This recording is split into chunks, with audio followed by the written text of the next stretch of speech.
আর গাড়িটি আপনার যে খাম্বাটার সাথে আঘাত করেছে আপনারা দেখতে পাচ্ছেন এখানে পুরো খাম্বাটি কিন্তু ভেঙেছে উচিত। এই হচ্ছে বিদ্যুতের খাম্বাটি আপনারা দেখতে পাচ্ছেন এখানে।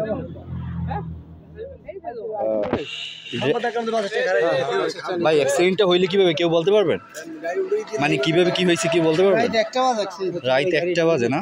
রাত 1টা বাজে তখন মানে ড্রাইভার মনে হয় ঘুমের অবস্থায় ছিল, সেই অবস্থায় কিন্তু অ্যাক্সিডেন্টটি হয়েছে। আর 4 জন অসুস্থ।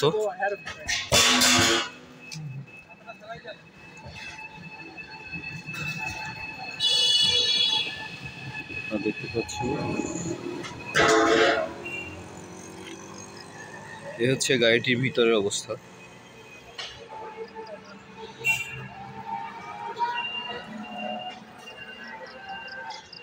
এই হচ্ছে গাড়িটির সামনের দিকে আপনারা দেখতে পাচ্ছেন পুরো ইঞ্জিনই ভেঙে চুরে একদম শেষ।